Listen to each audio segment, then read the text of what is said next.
how can I have all the proper equipment that you would ever want and ask for and fail so miserably within the execution? And I know this is for any winter activity, something that a lot of people can probably relate to. You want to go snowshoeing, you want to go cross-country skiing, and you go out, you get really sweaty, you get cold, and the experience is not as fun. And I remember thinking, I'm like, but I heard such fantastic stories about how amazing it is.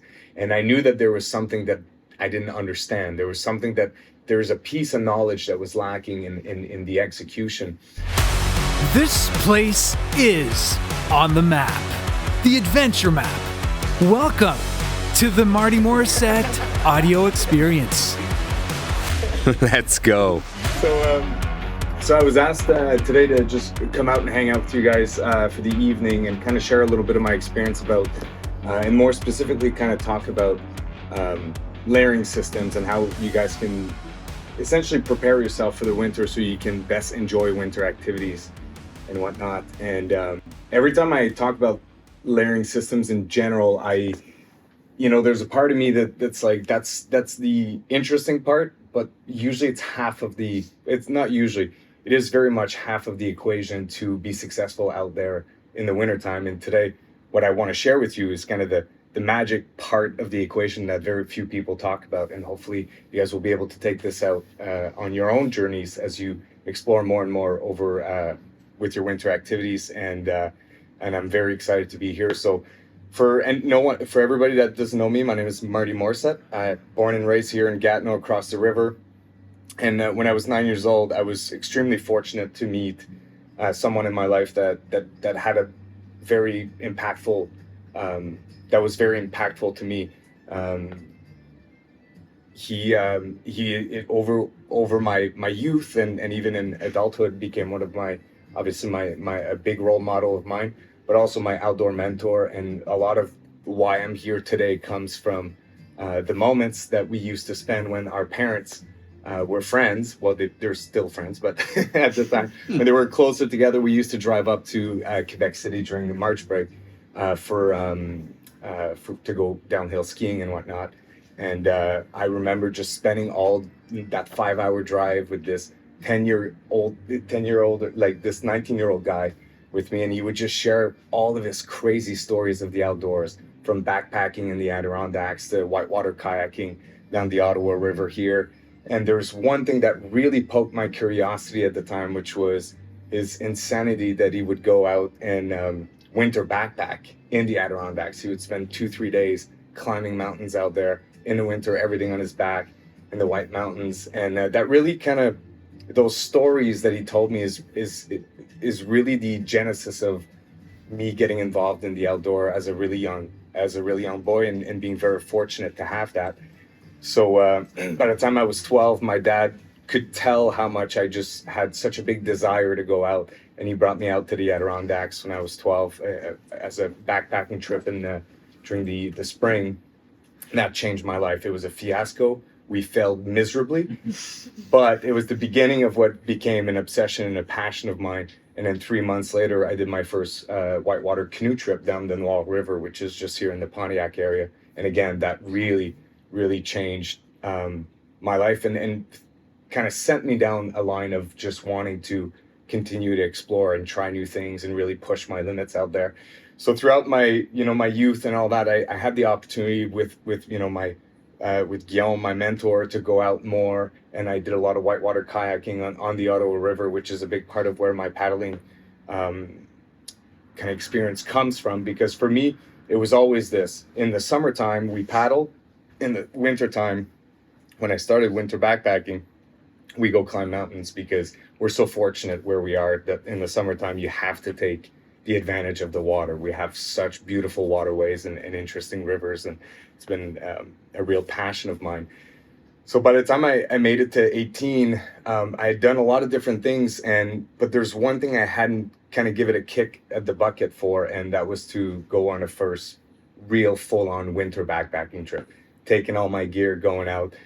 So at the time, I managed to convince two of my best friends. We were in college here in Hull, and I managed to convince two of my best friends to come with me. And as I was kind of looking around and trying to figure out, like, where I would go, I settled for Mount Washington. And if anybody is any aware of what Mount Washington is, Mount Washington is a mountain in the Northeast in the Maine. It's the highest peak in the Northeast, and also known as the deadliest mountain in North America. Not because it's crazy, it is challenging, but because of its weather patterns. It has a lot of fatalities just because of its weather patterns. It goes from pure blue sky to blizzard. You can't see 3 feet in front of you in 5 minutes. Like, it just flips really, really fast on you. And it's also known as one of the places on Earth where the strongest winds has ever been recorded. So, but you guys don't have to worry about it. I'm still here. And at the time, I had no idea about this. So really, ignorance is bliss for real. So I packed up all my stuff, and I was very, very excited, very fortunate. The internet was very different back in 2006. The information was not the way it was, but I did have mentors and people who had told me stories about how to go about and do all of this. So I really got deep into it. And in December, we wanted to go climb it like January 5th during our school break. So throughout December, like, I bought all the gear. We invested a decent amount of money just to, when you go out in the winter, you need more equipment. And, I bought all the right stuff. Like, I had I spent so much time at the time at NEC. And then we just purchased a lot of really high end quality gear from everything. And we packed up everything. We thought we had it all figured out. We hit the road and off we go to the mountain. And so we get to the mountain at the lodge at the bottom. One of the first things we do when we get there, obviously we get rid of our traveling clothes and then we put on our outdoor clothes. And speaking of layering system, like I said, I had it all. And a layering system is very much a system that you need to use so that you can travel in the winter, so that you can kind of manage a lot of the different conditions you're going to be faced with. So we had the perfect base layer, and there are only three major components to layering systems. We have the perfect base layer, which is essentially the tights that you wear underneath everything, and its sole purpose is to wick the sweat off of you, trying to keep your skin as dry as possible and absorbing that moisture that because you're going to sweat as you do all of this. This is a lot of the major key component of what your base layer has to do for you. So perfect base layer. Then after that, you're going to get into your insulation. So we had fleece pants, we had fleece top. I really like the quarter zipper, fleece top myself. Fleece polar jacket, perfectly insulated. Then we put on top of that, to kind of cover it all off, this is when you're going to start talking about the different shells, right? So whatever's going to protect you from the element, whether it's going to rain, snow, or if it's windy. So we had at the time these Gore-Tex pants, these Gore-Tex jackets, and we were ready to go. So off we went. We take our 50-pound backpack. We're all ready to go. Put that on our back. We start hiking. And the goal at Mount Washington is that there's a place halfway through the mountain, give or take. It's called Tuckerman Ravine. A lot of people go there to base camp, and then you go and just push for the summit. You come back, so you don't have to carry necessarily all your gear at the top. Some people will climb up there in the bowl too. So we start hiking up there, and if you ever have the opportunity to go to Mount Washington, eventually you'll realize that there's not much of an approach. It's staircase from the start. So you just start climbing up. We're carrying all of our pack on our back, and within about 30 minutes, I'm covered in sweat. I'm talking like I am just so wet, and I couldn't believe it because it's minus 20 out there. Right, it's minus 20. We're protected because we're still below the tree line, obviously, at this point. So, but I am just covered in sweat, and I'm looking at my two other friends at the time, and we're dripping sweat, and the mustache gets the icicles and all that kind of stuff, and I'm like, holy cow, we're just starting, right? So, like any good shell system that you might have, there's always pit zips. So we start opening up the pit zips. We start opening up the vents on the side, opening it up here. And honestly, at this point, it was a little bit too far gone. So it did help just to kind of aerate a little bit, but we didn't really know what to do. So we just kept going. So off we go, continue climbing the mountain. We get to base camp. And as soon as we get to base camp, we look around. It's like, okay, let's pitch our tent here. So we drop our pack, start flattening out a part of the snow. And you might have experienced this in any other, you don't have to go climb Mount Washington to experience this. If you just go snowshoeing, you might feel that as soon as you stop moving, if you've allowed yourself to sweat so much, you get cold really, really fast, right? So like it's like that is a big challenge with this. So we start pitching our tent, and all three of us like just starts freezing. But now we're about 3.5 hours of walk from home. Well, not from home, from the car. We're midway up the mountain. So we look at each other. It's like, what do we do? It's like, let's get changed into like our second outfit, climb in the sleeping bag, and and then we'll warm up and we'll figure it out. So we do that. So always I had a second kind of setup of layering system, except the shell, obviously you just have one. So we change up, climb into our sleeping bag, wait up the night, and that was the first time ever I was going to spend at minus 20 outside sleeping. So we just kind of look at each other. Well, and within about 30 minutes, we kind of had warmed up. Once you're in dry clothes, you're in your sleeping bag, we kind of felt better, and then the morale kind of came back up. It's like, okay, this is not impossible. We should survive tonight. So we eat our food, dehydrated meals, hit the bed, and then next day come, right? And then the plan for that day was to go to the top of the mountain and come back, just summit, come back, sleep there, go back home. So we reach in our backpack, and then we take the clothes out from the day before, and it's this big ball of ice. And we look at it and we're like, well, that's going to be useless for us today. So without much knowledge at the time, we look at this, we're like, well, put that back in the bag because that's not going to be useful. And then we have dry layering systems right now, our base layers and our insulation. So I guess this is what we're going to be hiking with, right? So we leave the tent there, we grab some of the essentials, we start hiking again, we go for the push. We're really motivated at this point. We came here for the summit of Mount Washington. That's what we wanted to do. So we start hiking up the mountain, and the same thing happens, obviously, 15, 20, 30 minutes in, as you exert yourself. And it's impressive how it can be minus 25 outside and you can sweat like that. It's like, if you've never experienced this, like it's the first thing that you realize is that in the wintertime, even though it's cold, you will generate a lot of heat. So anyway, so we keep hiking, and again, same thing, open up the vents, we try to figure this out as we go, but we're going to the top. We have one thing in mind, we're going to the top, that's what we're here for. So we cross the tree line, and immediately within 15 minutes of us crossing the tree line, weather goes to hell. And weather goes to hell, I'm talking the kind of winds that knocks a full adult off of his feet off to the ground. And that's when I found out that that's about 60 mile per hour wind or 100 kilometer an hour wind. This is kind of what will make you lose your footing if you're just an average size adult. So that's a shot. So we're getting kind of rattled up there, and so we see there's these big boulders. Like Mount Washington has a long stretch before you hit the summit of just above tree line. So there's these big boulders. We hide behind the boulders, and I just remember having this like crazy argument with my buddies. We're holding on to our cap behind a rock, just kind of protecting ourselves from the wind, and I'm just yelling, I think it's time to go down. And then nobody can hear me. Like, it's like, what? I think it's time to go down. And as we're having this back and forth of nonsense in the moment, out of the blue, someone comes out of the fog, looks at us, just points at us, and we just knew what it meant. It's like, it's time to go down. So nobody really talks. We just kind of follow this random dude back down. As soon as we hit as soon as you hit the tree line, a lot of that chaotic mess kind of goes away. So we hit below the tree line, and the guy turns around and is like, what are you guys doing up here? I'm like, well, we're going to the summit. And he just looks at us, right? He's like, you can't, like, this is not a climbing day.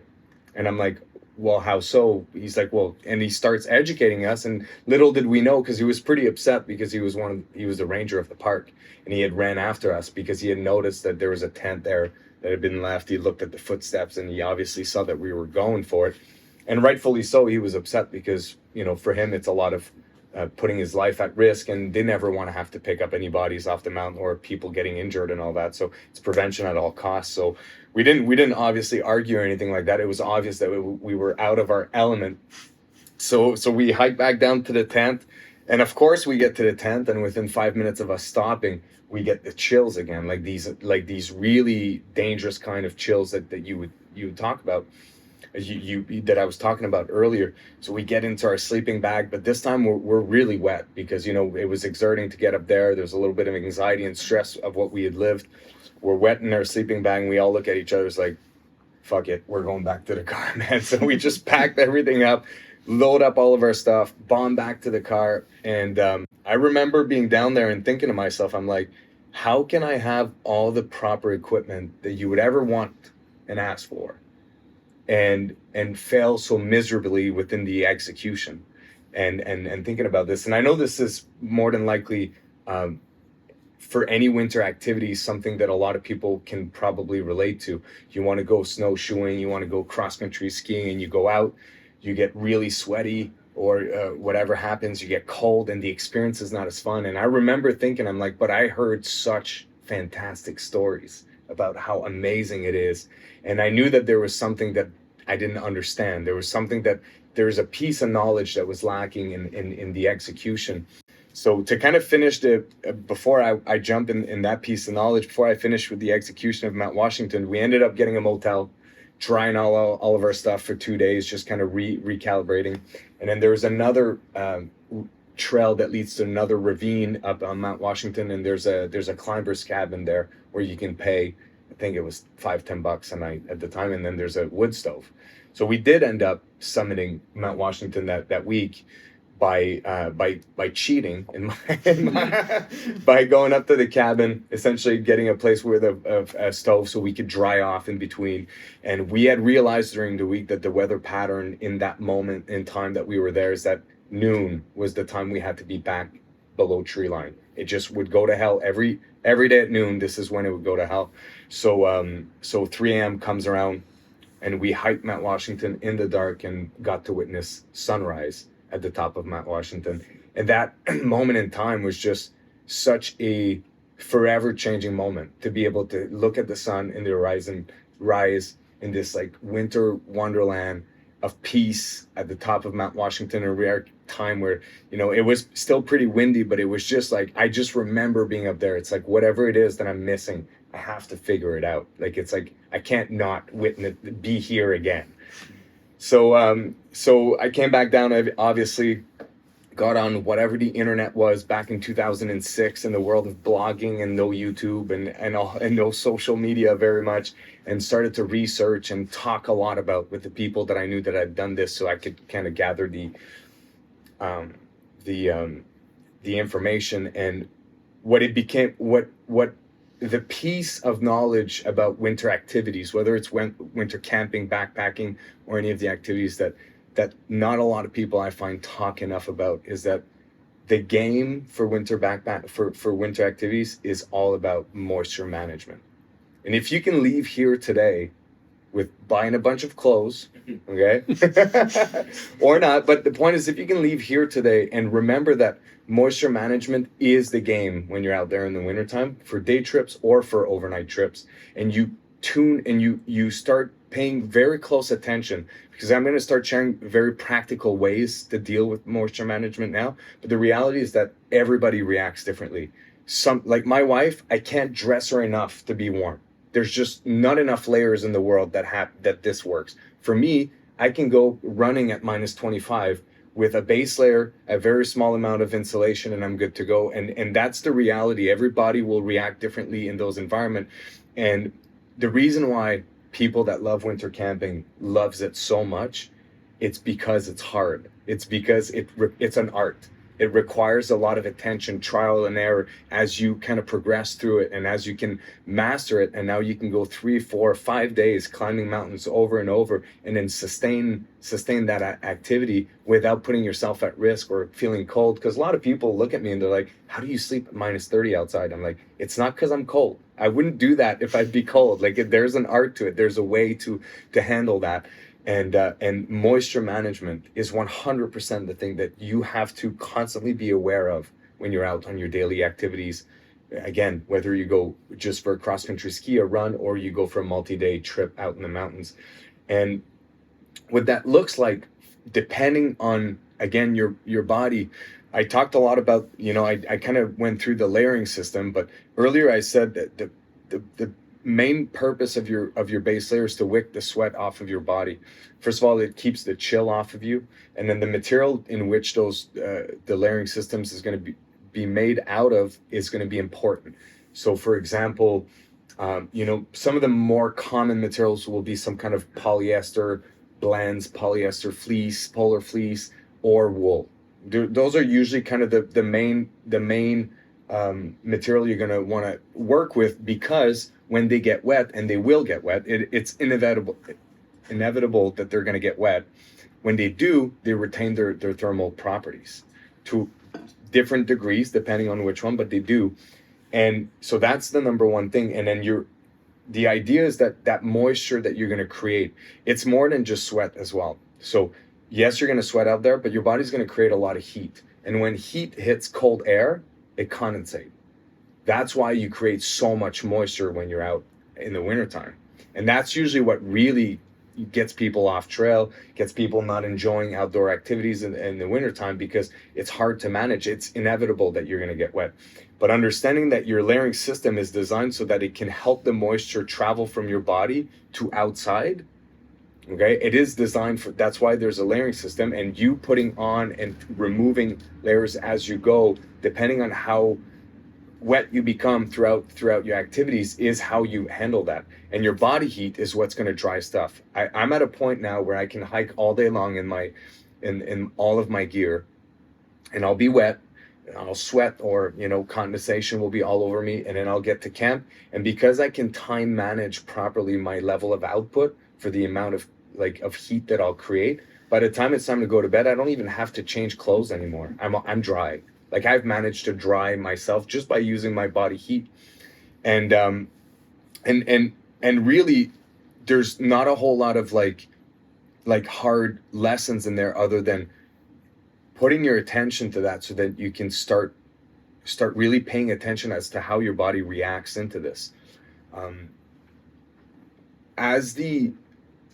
So as you're going to want the moisture to travel from one layer to another, I myself, for example, run so hot that unless it's raining or wet snow or very windy, I don't wear an outer shell layer, because I produce so much heat that by the time I remove it, all the inside of my shell is frozen. And then that frost can't, and I know that the shells are getting better, and they tell you that they breathe, and they certainly do better than what they used to. But at the end of the day, depending on who you are, it might just not be enough for you. So for me, for example, like I said, I hike without a shell all the time. I go soft shell, fleece. I just have my fleece on, my fleece polar jacket, and then you can see the condensation, and you'll see the frost on the outside.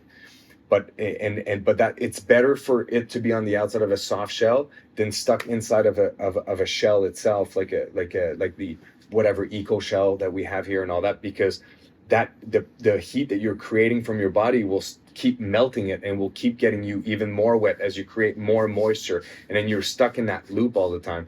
So that's one of the biggest things for me. Like, to go back to my story, I should have just removed all of my shell. It would have made a big difference.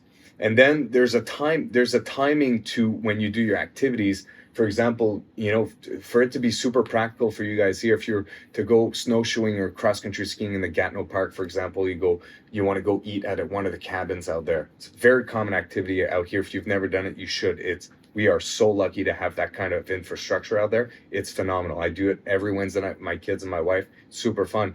But the amount of output that I'll give out when I start to when I know I'm 5 kilometers away from it, I will reduce significantly the amount of output, so that I can let my body slowly cool down, but still be hot enough so I don't get cold, so I can evaporate that moisture, so that when I get to the cabin, if I'm lucky, there's a nice roaring fire in there, it's already warm, there's a bunch of people, then you dry off easily. But if you're not, then you're the first one and it's cold, then honestly, once you get the chill, it's hard to get it out. So turning your attention to how much moisture that you create is really the key to be able to be successful in the winter. And that'll change with every one of you guys here. And it's just super important that everybody turns their attention to that, because without that attention there, you'll never find the fun in winter the way it can be. Because when you're cold and wet, it's just never that interesting, and it gets dangerous as well. Another thing about layering system that's very interesting that I've really owned in the past 4 years, I would say, and especially I had to. And the reason why I had to kind of learn a lot about it is because there's been a big fad about merino wool, which is a fantastic material, fantastic material. But the reality about wool compared to a synthetic blend of polyester, and you could do that at home yourself if you have a sweater of wool and a fleece polar jacket, and you put them both in the washer and you wash them. When you take them out of the washer, the fleece polar jacket is almost dry already compared to your wool. And the reason is just it retains way less moisture. So for me, when I'm out, when I know that I'm like, so my layering system, when I'm outputting, like when I'm out hiking, cross country skiing, doing all of that, and I know I'm putting out, like I'm just putting a lot of energy out, I always use a synthetic blend personally. But when I get to camp, I'm all dry now, but I want kind of like my cozier, warmer stuff for the night, then I'll change into my wool setup. Those are usually kind of the two things that I have. First of all, if ever one does get wet or there's like I fall through the ice and I wet something, both will work. It's like both will work, but in terms of performance, the polyester blend retains way less moisture and it allows it's easier for your body to evaporate it through just your body heat. And it's worked fantastic for me. So these two materials are, they're interesting to think about. Sure, the polyester blend smells a lot worse than the merino wool, but in terms of performance, they both have their own kind of value to offer that I think we're forgetting to talk about often enough. And for me, when I started to see all this merino wool come out, I started to buy all of it and try it. And I would find myself wet way longer. And I had been very good at drying myself off as I went, and it was interesting. And for the crazy ones out here that ever thinks to maybe go winter backpacking the way I do it, and I do wish for everybody to eventually get to that point, there's also a very cool hack that if you have a wet layer on you of like a polyester blend or a wool, but you have a dry kind of like sweater that you could put on or whatever, if you're at camp and you want to dry it, putting on the dry insulation over top of the wet stuff will allow for your body to warm up. And you have to trust the process, but believe it or not, you will dry your inner layers. The moisture will travel through. And these little tricks like that, they're fascinating. Again, everybody's got to try them for themselves. Everybody runs at different BTUs. It is very unique to everybody. But also in your sleeping bag, in the winter, I highly recommend people to use a liner inside their sleeping bag. And the real reason for it, first, it adds some thermal, it just makes it warmer. But if your base layer is still humid and a little wet, and you put it at the bottom in your sleeping bag, but at the bottom, and then you sleep in the liner, your body heat throughout the night will generate enough heat that the moisture will travel through your bag, and you'll end up with dry clothes the next day. Again, you have to trust the process. And the other thing too is that for any kind of winter activities, I do really highly recommend you don't do what I did. You don't start out on a trip the way I did it to test these things out. The best place to sleep for the first time outside in the winter is in your backyard. The best way to test all of these layering system is on local trails where you're close to, and slowly kind of building that confidence and the skill set to be able to do that as you go is a much safer approach, and one that should be taken seriously, because it's a funny story today, but when I look back at it, it was a dangerous approach for me to do it like that. And I was young and clueless, and I was just a young boy. But this is how often accidents happen, and of course, it's never what we want. And the more you're gonna start developing the skill set around that, the more you're gonna really start to see how enjoyable winter can be and how phenomenal it is. Because in the wintertime, the trails are empty, there are no bugs, the visibility is through the roof, especially on a clear day. Like the way the humidity sits in the air is different. You can see so much further.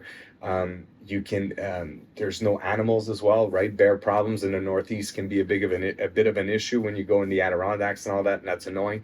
In the wintertime, there's none of that, and you get to be la creme de la creme of the outdoorsmen and outdoor women to be able to taste something that very few people get to. And for me, if it wasn't for the paddling aspect of the summertime, which I'm just so passionate about paddling, it's just the thing I love doing the most. If it's not for that, I much prefer winter camping because it's such an art. It's an art form and it deserves respect and it requires time. And I want that for all of you. It's absolutely phenomenal. Enjoying the winter will also make you enjoy living in Canada a lot more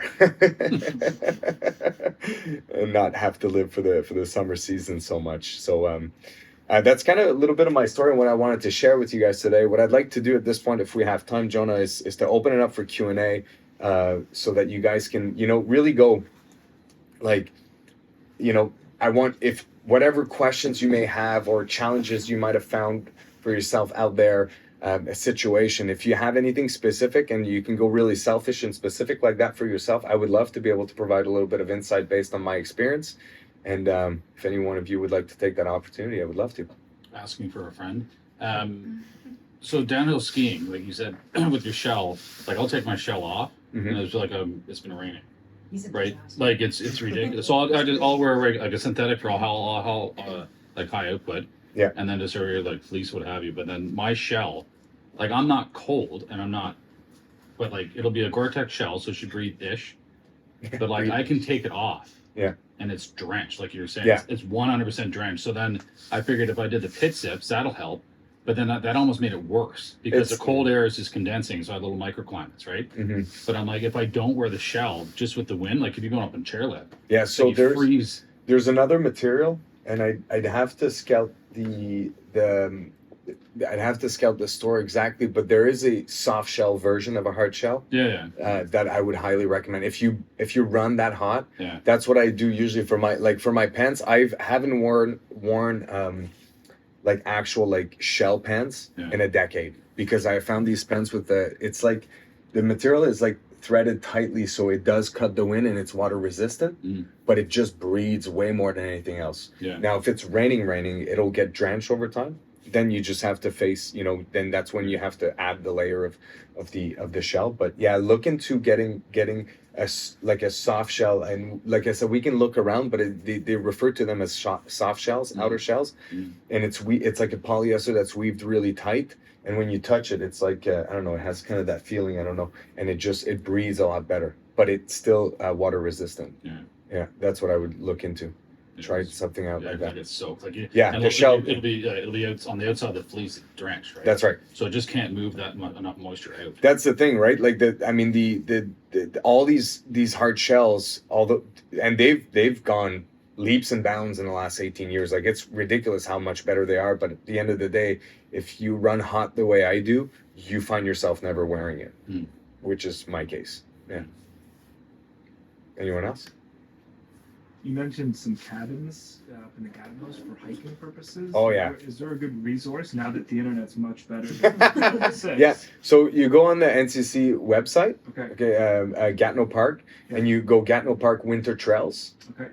And then there's a PDF. And I think there's even an interactive map now for everybody. Like this is like the gold area. Like you can go snowshoeing to those cabins, cross country skiing. You can't hike on the cross country ski trails, but you can hike on the snowshoeing trails. But really in the wintertime, I would highly recommend you guys use snowshoes. It's just more enjoyable. Even though there might not be a lot of snow, it just gives you traction. You don't post hole.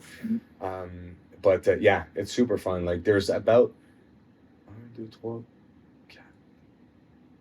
There might be close to 10 cabins that are just opened all the time. All around from Chelsea all the way up to La Pêche, right? I live up in Wakefield area, and there's tons all around there, and it's so like day use, they're not overnight. So you can't use them overnight. Okay. But and honestly, you try to go there on like December 31st, you got to get there at 1 p.m. Like people just like take over those cabins. It's fun. It's really, really fun. Yeah. So they're communal? Yeah, they're communal. You show up and then there's a bunch of like picnic tables inside. And then there's a wood stove and the NCC with all the trees that fall during the winter, they collect them and then they provide all the wood out there. There's an axe. And then all the cost is the daily access pass to go like snowshoeing or cross country skiing. It's really worth it. Yeah, and that's a great place to train. That's what I do. All my training is in the Gatineau Park. How old are your kids that you're taking up? 9 and 10, but they've been. See, my kids have been with me. My first backcountry camping trip, Rosie was still in her diapers 24/7. So I mean, not in the wintertime, but they've been, and then for me it was just I love cross country skiing. Like it's like the wintertime, it's my favorite. Like in the summertime I run a lot for just fitness purposes and skate skiing and especially with what we have in the Gatineau Park.